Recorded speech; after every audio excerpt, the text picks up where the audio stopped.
Welcome to Chicago Style Parenting, where we delve into parenting life in Chicago and uncover the resources, information, and support that Chicago families need. I'm Amy Johnson, the Executive Director of Neighborhood Parents Network. Today we're talking with Jane Kim. Jane is the founder of Kind Ed, a school-based social media literacy program that helps students build healthy digital habits and critical thinking online. A former Chicago Public Schools teacher and Obama Foundation scholar, Jane developed Kind Ed while earning her master's in public policy with honors at the University of Chicago. Welcome, Jane. Hi, Amy. Thank you so much for having me.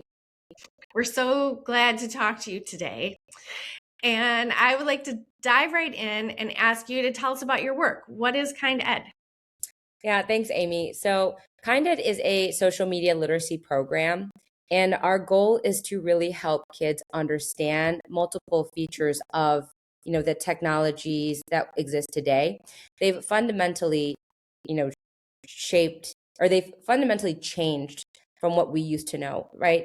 Phones were just a phone, computers were a computer. These days, everything is algorithm driven engagement design, which has real impacts on identity formation, relationships, not just with yourself, but with others, your families, your friends within the school environment. And so we know that this digital consumption is a fire hose of information that is tailored and very personalized to a user's preferences. Now, this makes sense if you're, in your 30s or 40, or you're an adult, but being 7 years old, like what do you know about what you want to be or, who you want to be and how you perceive yourself. And so we really want to help kids develop thoughtful understandings of how their personal choices and their social connections and platform structures are influencing who they become, that this information exposure does transform identity, behavior, mood, and social interactions. And we even see the impact of it on both a small and a macro level within a school community, within a household, and even within our own democracy. And so by learning the basics of digital media and social media literacy, kids can be better equipped with the skills they need to flourish. And families can also better understand how to lead conversations around devices because the advancements are happening so fast, one cannot really catch up. And then there's been this issue with how we traditionally teach kids. We turn to go towards like bans and restrictions. And we know that ultimately we can't stop kids from accessing screens and online spaces. And so that's one big piece, a mouthful of like what our ultimate goal is in terms of how this program should help kids. And the second piece is actually creating some visibility around the impact of digital use and wellness that is driving a lot of these outcomes schools are measured against, including behavior, attendance, and grades. Looking for support for your child? CST Academy offers pediatric therapy, autism evaluations, and a therapeutic learning program all under one roof. Learn more today at cstacademy.com. It's so interesting. And I can totally relate, especially to the part about it's really hard to keep up. It's really hard for parents to stay on top of what's happening online and in social media platforms. It's hard for us to guide our kids when we can barely keep up with it ourselves. Yeah. So why is this? We know this is an important topic in general. Why is this important to you? So when I first entered the classroom in 2014 in the south side of Chicago, there were so many issues that the school was facing and that kids faced when they came into school every day. We had concentrated poverty. We had levels of literacy and math. This is, a community that has faced like intergenerational trauma from, policies that were intended to harm low income or create these communities into low income and, marginalized. Um, when I entered the classroom, I did not think that phones would be the reason that I couldn't teach. And they ended up becoming a huge barrier. And we had a phone policy. When we didn't get phones from kids and we found out they had phones, it actually created more problems and eroded trust. I now look back and realize the kids that didn't turn in their phones had the strongest attachments to them. We were also very excited for one-to-one technology. By the second year that I was teaching, we were a part of a school network called OS4, and they had told us if we go to a week of professional development, that we would all get a classroom set of Chromebooks. And so we flooded our school with one-to-one technology the following year. We're a school with under 300 students that brought in 360 Chromebooks because 9 teachers attended. Immediately, we started to have to make investments in monitoring students' device use. And I remember my principal telling us something that has stayed with me forever. She said, the technology is a tool, not a teacher. And if you're going to use the technology to teach the students, then why are you here? Over time, now we have screens in the classroom that give kids access, and what do kids do online? Whatever they want. And it created a barrier between each other and with instructors. It minimized that important aspect of learning that is social and relationship focused.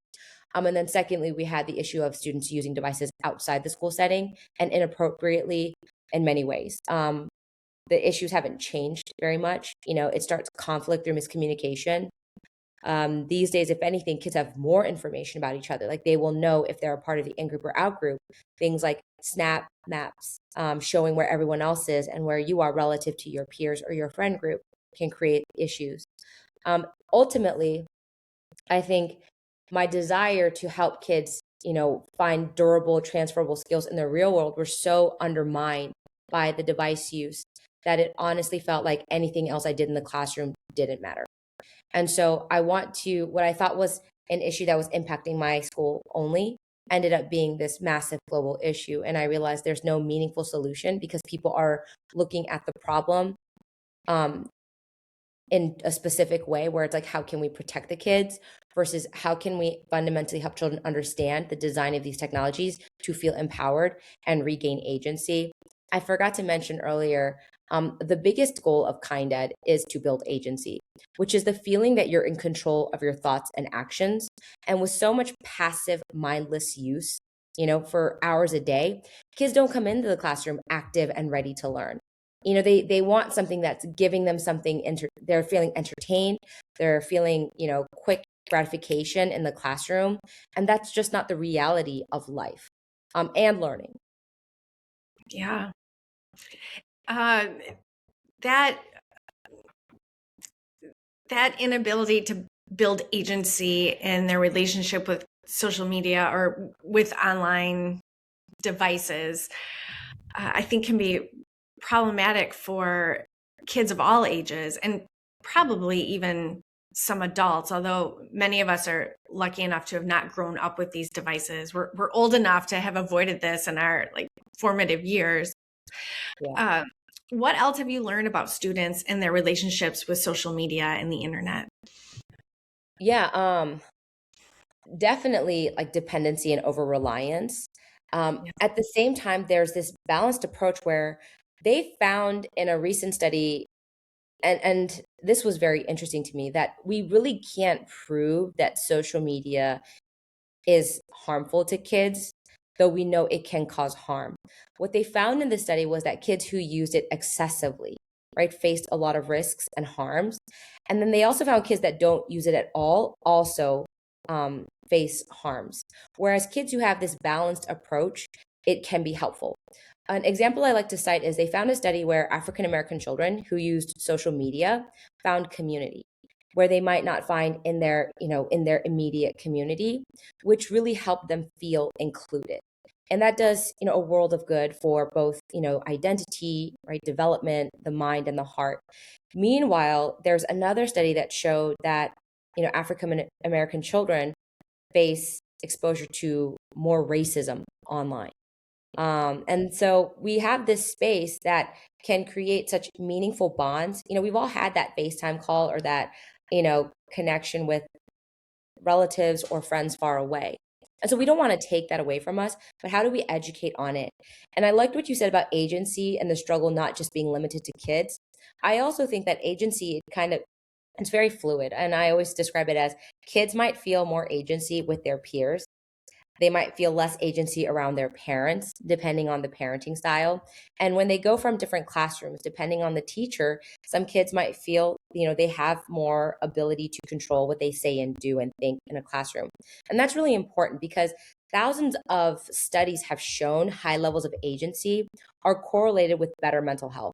And low levels of agency, feeling like everything happens to you and outside of your control, contributes to heightened risk of mental health issues. And it's not surprising. I think about in the classroom setting, those kids who make mistakes, because we should allow kids to make mistakes. And there's this issue with online spaces and social media being quite unforgiving, not even just for kids, for all of us.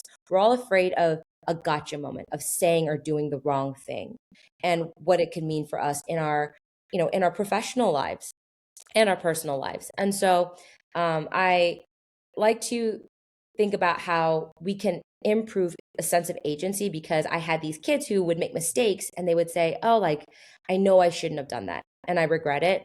And moving forward, like, this is what I'll do. They can see the alternatives and they can see their power of decision making in those moments. Whereas kids with low agency, an algorithm that just constantly feeds you content, tells you what to think and shapes your feed, right? And shapes how you feel and perceive the world, can make it feel like, oh, everything happens to me. And this, I did this because somebody else did that, versus, the alternative. And so we want to create this conditioning of children understanding that in life, you will face lots of challenges and you need to learn to enjoy that journey and understand that success isn't, a viral video. Success isn't having thousands of connections online.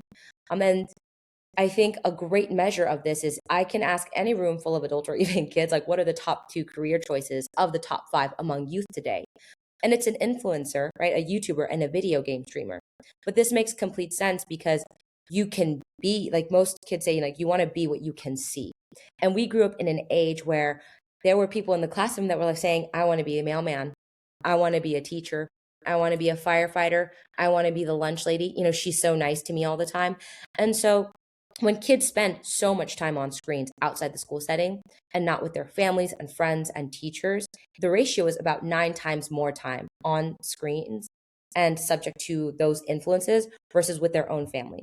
Because the average family reports spending a little over 6 hours of quality time together per week. And put that in perspective to the average teen spending anywhere from 50 to 60 hours per week on screens. Yeah. What do we do? We can do this. We have an opportunity to fix this.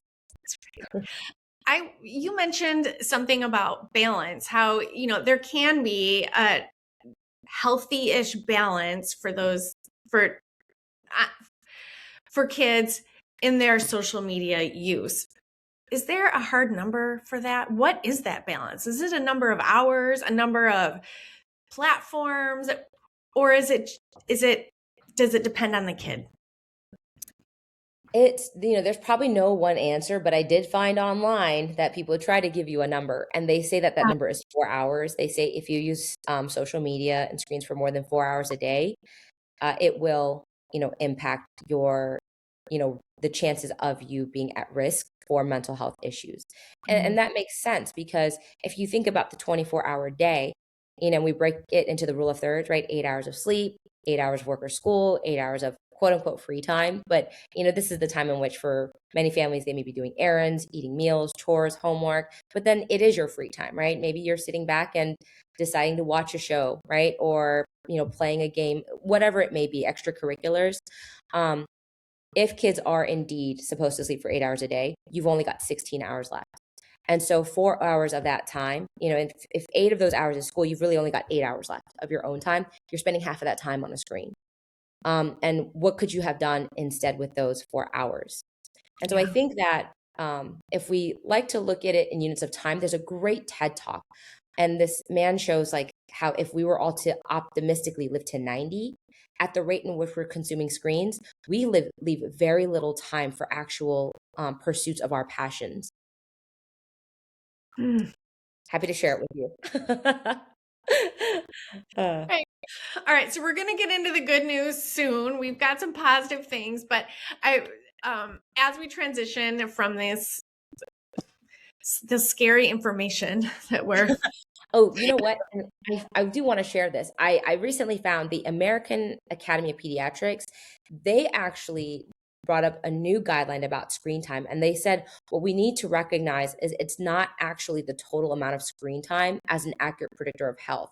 But then again, this is talking about screen time in total, not necessarily social media use. But it did say like what really matters is engaging with thoughtful content and being aware that the design features are promoting addictive behaviors. And so this idea of intentional mindful use of screens can be a part of healthy development.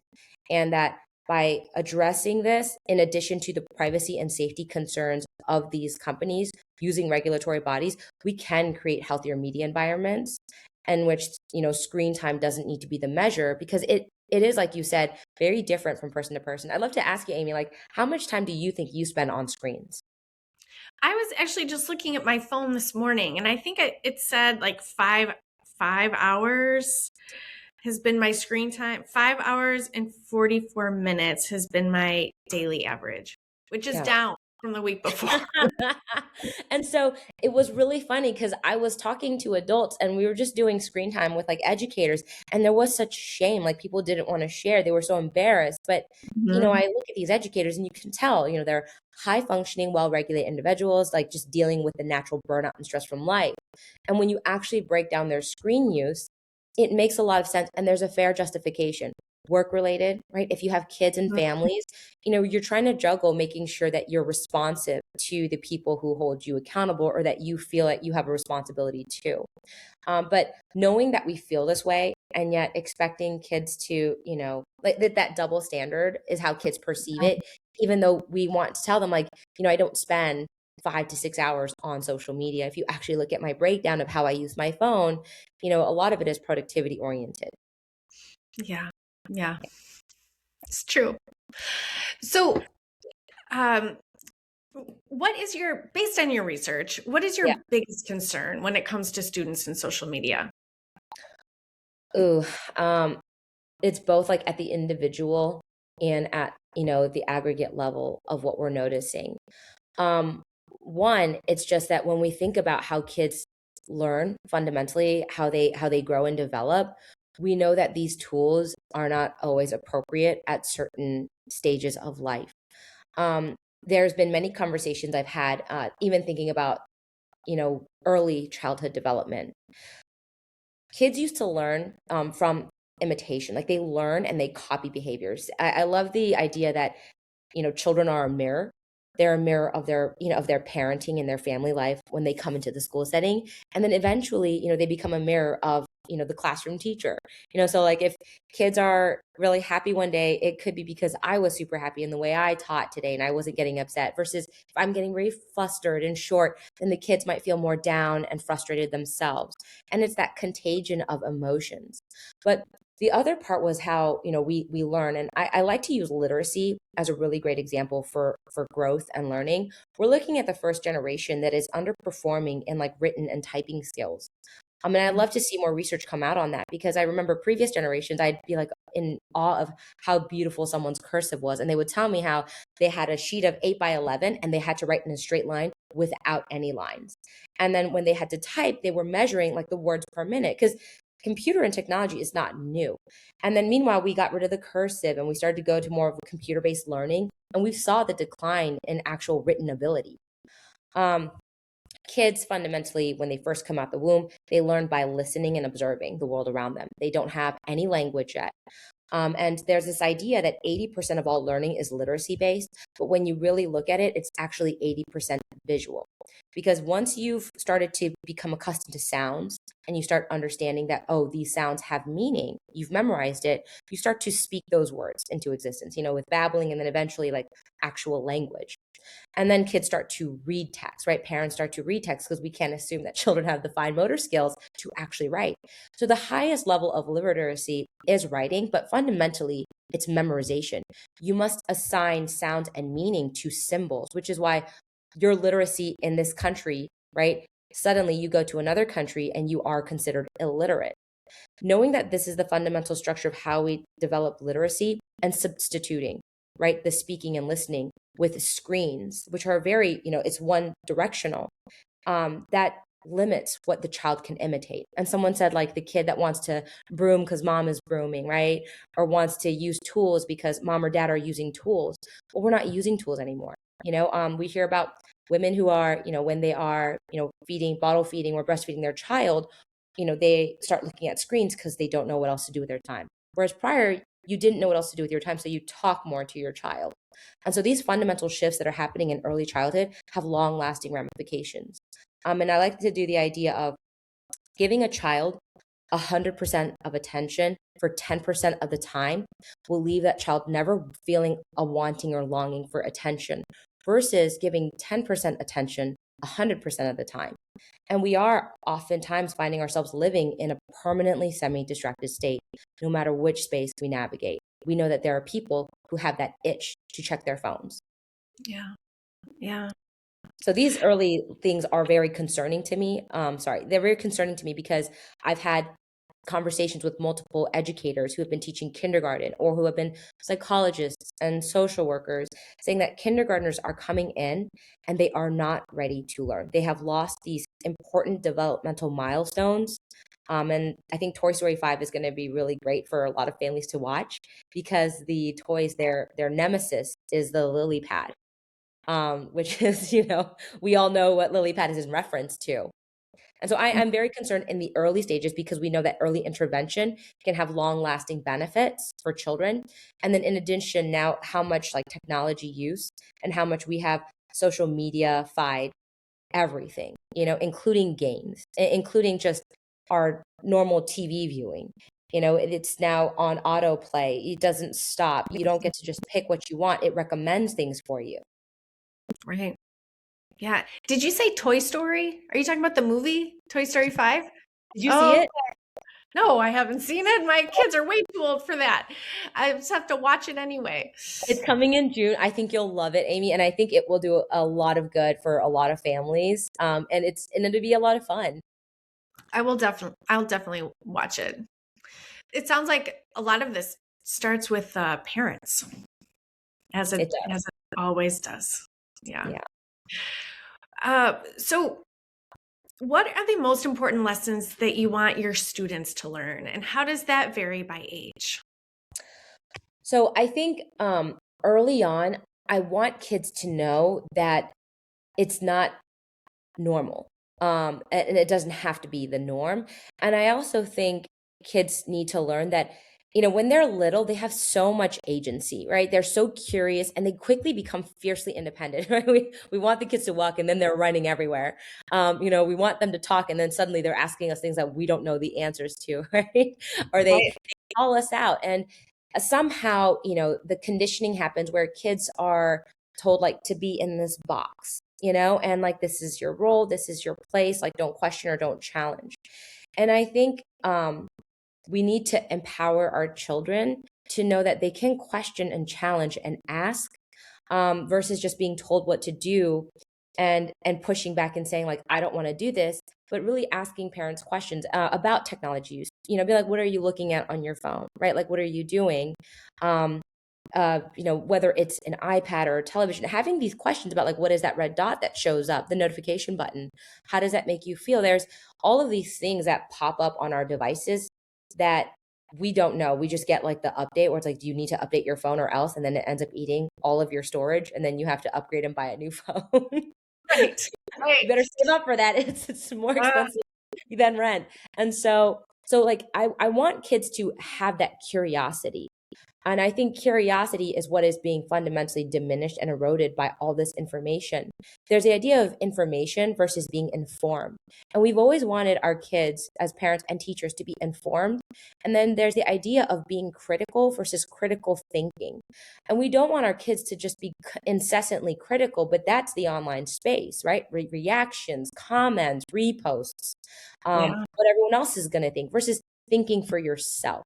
And this loss is so significant, right? It is created this inability to have dialogue, to have disagreement, to build consensus, or to sit comfortably in disagreement, understanding that fundamentally, like, I see you as my neighbor and I see you as my friend or my family member. And if you are in need of help, I will be there for you.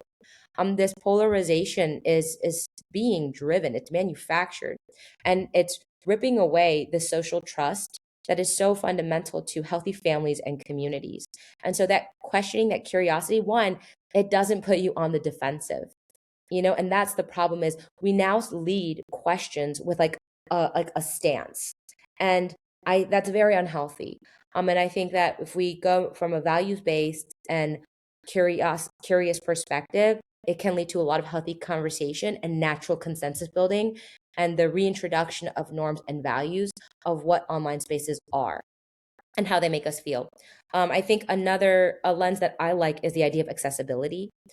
This definitely varies by age. Initially, like, the accessibility of online, of the providers of social media and other online tools, it's reliant on the parent to give them access to kids, even children who become influencers at young ages. As you get older, you start to have the ability to make yourself accessible to others.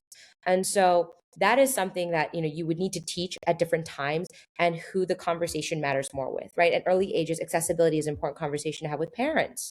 And then as we move to the middle grades and the older grades, it's more important to talk to children. First, in the sense of, like, do you want your peers to have accessibility to you constantly, right? Like, what do you lose from that? And then in higher ed, and we think about the professional spaces, I hear a lot of teachers and parents complain, like, I am so burnt out. Like, I can't shut myself off from the workday and be with my family. And we used to value the 9 to 5, but now it's 9 to 5 and 5 to 9, where if you don't respond immediately, you're afraid of what people will think of you, or how they'll perceive how much you take your job seriously. And I think we can all say we take our jobs very seriously, but we should also take our personal lives very seriously. And the purpose of work, is to contribute meaningfully to society. But an important contribution to society is how we raise and spend time with our children, Yeah. to create healthy balances, not just with screen time, but in our lives. Yeah, that's right. Do you see students being able to take control of their social media lives after they finish their program or your program? And how do they do that? Are you still in touch with them after? What does that look like?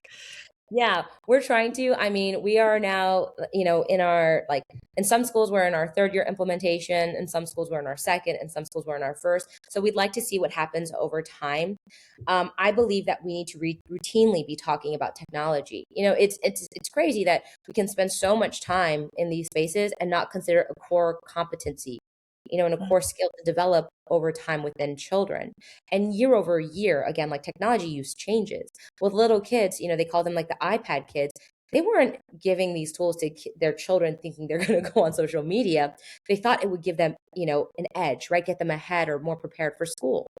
And so year over year, we need to continually think about how children's technology use is shifting, both at home and at school, whether or not they should be using these tools at all. What is that trade-off? Like, what do you lose as a family, or what do you lose, right, in the school setting if you substitute an activity with a screen? Even assessments.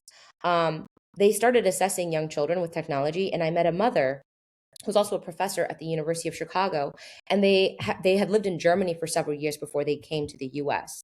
And when she came and had her student assessed in a public school, they assessed the children on tablets, and her child did not perform well. While in Germany, they were a high performance student, and the teacher had to tell her, like, don't worry, this assessment is not a reflection of your actual child's aptitudes. It's measuring their tech savvy. And you think about a child, right? You got a shiny screen with all these buttons. Like, why would you care about, which button is correct as a 5-year-old? I just want to see what everything does. And it can be very rewarding and a fun experience. It's like going to a carnival and seeing all the lights. You don't know what the best rides are.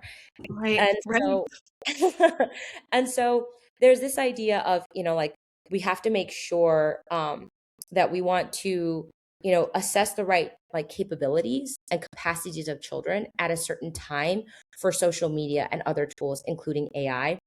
How do we actually change kids is a piece that I should have mentioned in the beginning. When you actually look at behavior change, you know, Mhm. kids learn by imitation and eventually like you form your own behaviors.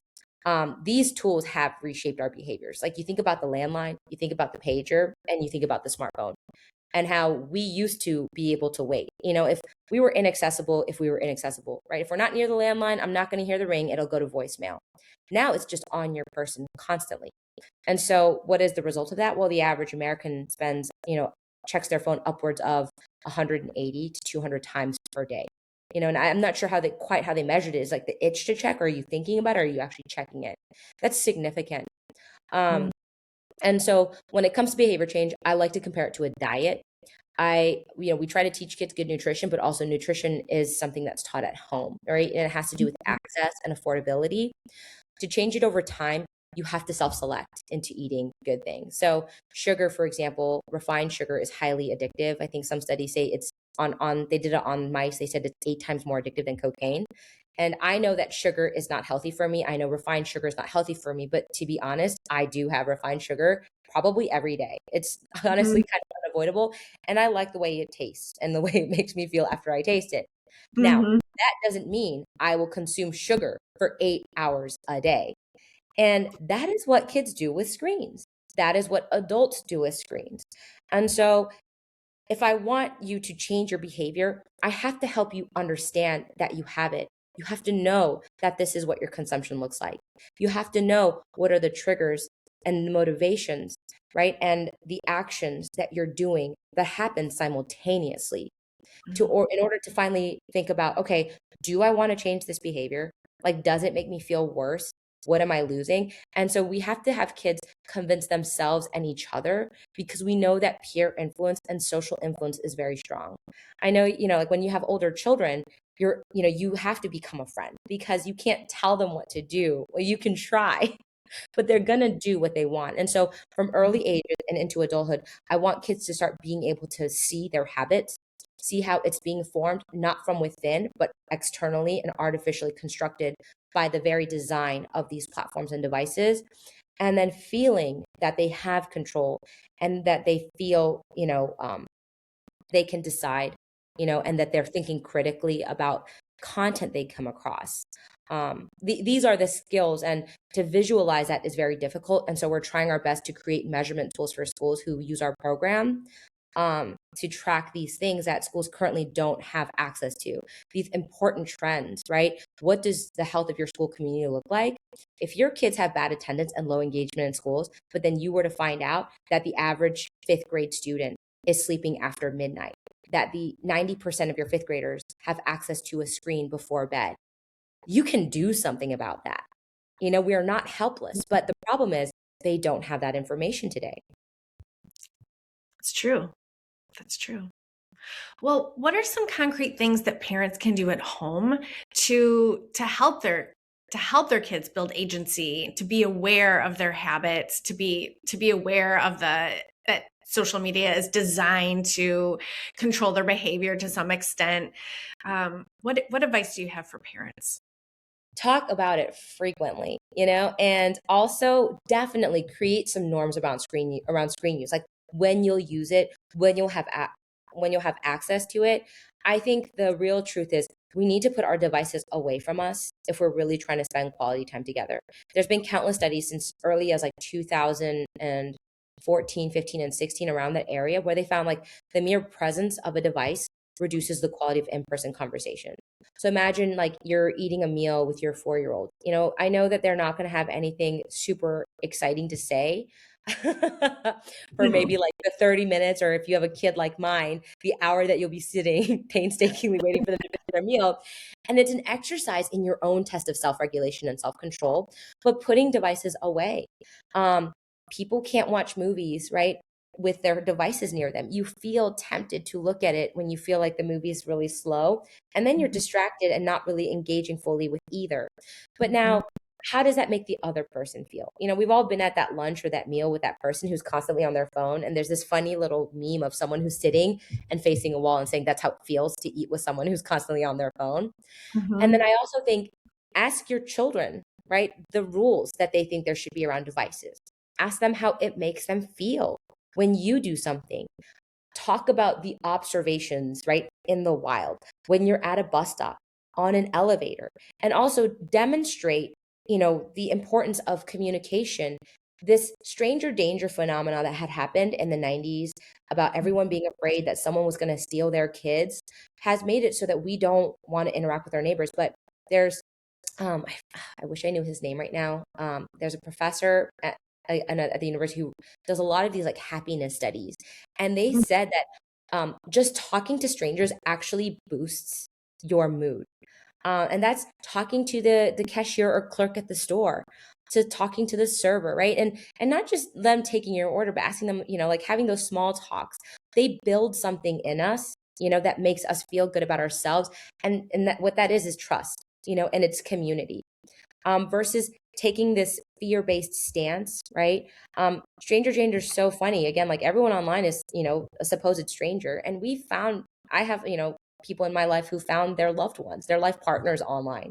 And so to pretend like these spaces are so dangerous while also using them creates this hypocrisy and contradiction that kids don't like. Kids are really, really, gung-ho about fairness when they're younger. Yeah, that's right. And we Mhm. betray that trust. And so right now, there's the Brookings Institute, they're doing this really interesting research on AI. And what they found is schools are so concerned about kids using AI tools to cheat, and they are. But again, adults use them too, right? To help us through our workflow, our day, things that we feel are menial but important tasks where, I don't want to exert too much energy. And kids feel that you want to tell me I can't use these for my homework, but what if I feel like you use this tool to create the assignment? That's not very fair. And so it's rapidly eroding trust. And social media use is rapidly eroding trust because kids see their families using it. They see other kids using it. And, some of those kids and their families use it and they don't see any problems with it. And there are problems with it, but we should talk about it. And if you use it, share why. And if you don't use it, share why. Um, Let kids have a agency within the routines and the norms of what happens in the household, and that will make kids understand and have more respect for the boundaries. What my son, he is in first grade, and I remember even last year he had classmates who had iPhones, and he would tell me about what they're doing on it, and he would tell me how it made him feel. And it was so powerful. And we were able to have a thoughtful conversation about how, like, oh, yeah, he doesn't think this kid should be using it. Like, that's all they ever want to do. And they don't want to play with it. And all they ever want to do is talk about Minecraft.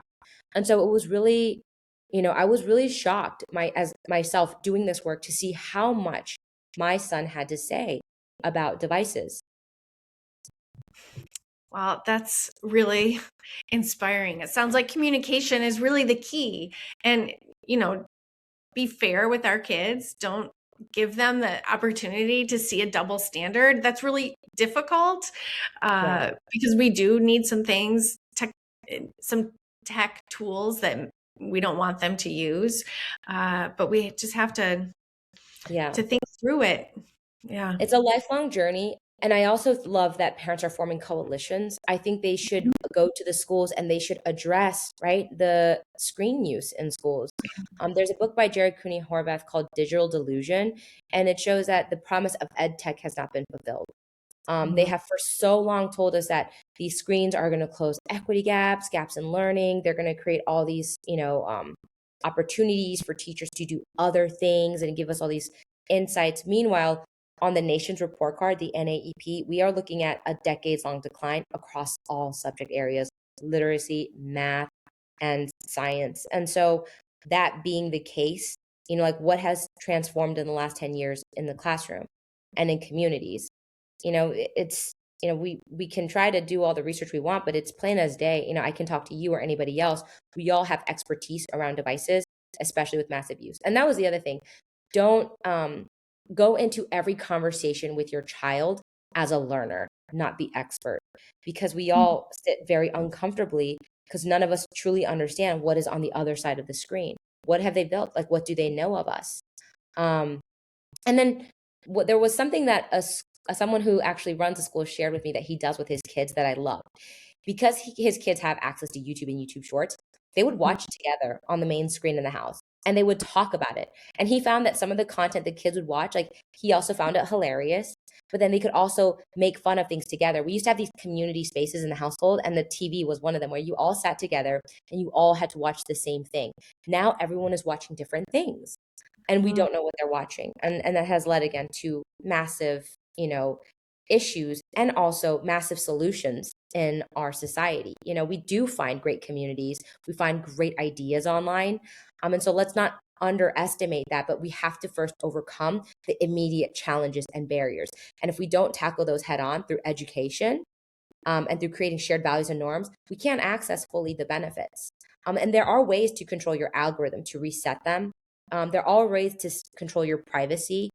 And these are the things that we should really think about and talk about versus just, like trying to hide them as if Yeah. there's enough of us to hide all the devices. We've been outnumbered. I think there have been more phones than people on this planet for at least a decade. Oh. So if they come to life, we're in trouble. I'll fight the Nokias. Somebody else take these smartphones. Right. Oh, that's a sci-fi movie for the future. um, well, that's really helpful. I think that your point about going into conversations with our children as a learner is really helpful and applies to a lot of different parenting situations. Yeah. I really appreciate that. And we're going to have another conversation about how to reset our algorithms. Can you give me a checklist for that in a future phone call? Oh my They make goodness. it so difficult on purpose. And even if you reset, like quickly, the algorithm is trying to learn you. And when I spoke with a professor at the University of Chicago, they said that honestly, most studies show that the only way to find like a healthy balance is to periodically delete. It's just that's how addictive these tools are.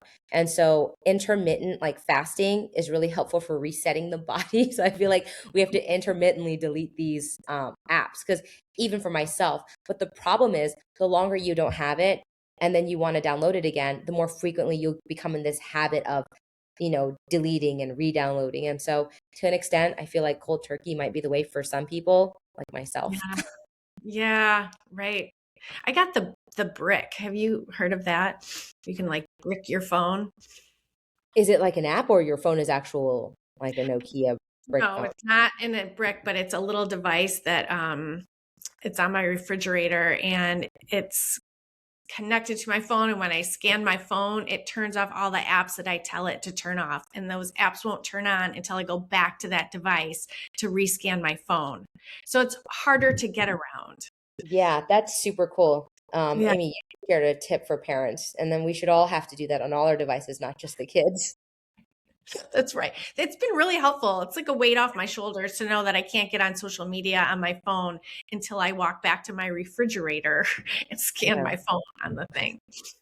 So, Yeah, I think that's what kind of also drives me crazy is like we have these problems and then not having like a meaningful solution. But I do like that one. I think that one's really good because it is really hard.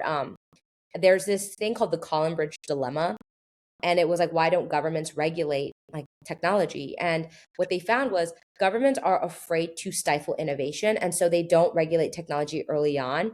And mm, in that time period, there's a lot of adoption. And so by the time that they want to regulate, there has become like a reliance and dependency that's hit a critical level where those of us who know that this is not quite the best thing for us, we still don't want it regulated. And so we miss that window of time where regulation is key, and then we just then the status quo persists. And yeah. we're seeing that kind of with AI today where it's already out there, and so if they were to take it away, adoption is at such a level, are people willing to say no and part ways with it, or decide to create high barriers of entry into public consumption? And I do think that these tools that are used by the general public should be working overwhelmingly towards the public benefit. Yeah. Yeah, that's right. Oh, we could just talk about this forever. It's such a complex topic. It goes so deep and it affects us personally and globally, systematically. It's just, Yeah. we could talk forever. But I think that's going to wrap us up for today. If parents want to learn more about Kind Ed, how can they learn more about it? Feel free to reach out. I can be reached via email at jane@kind-ed.org. We also have a website, I think it's kind-ed.org. And happy to talk and see how I can be of help for you, your school community, whatever it is. Sounds great. And I'll put those links in our show notes as well. Okay. Thank you so much for having me. Yes, thank you so much, Jane. It's such a pleasure to talk with you and learn along with you, from you. Yeah. Thank you so much. Yeah, I've learned just as much from you, and I really appreciate this opportunity to share with parents, and I think one other thing was sit comfortably in uncertainty. Like there are no answers. Every single family is different. And so, and don't feel shame around, if you didn't do certain things. It's okay. It's never too late to change moving forward. And it's even better to make changes with your kids, at the table, without their devices. Yeah, that's right. That's such a comfort. Thank you so much. Thanks, Amy. Yeah. Listeners, we hope you enjoyed this episode. Tell us what else you'd like to hear about and who you'd like to hear from by clicking the link in our show notes. Hit the subscribe button to stay in the loop, and we'll see you around the neighborhood.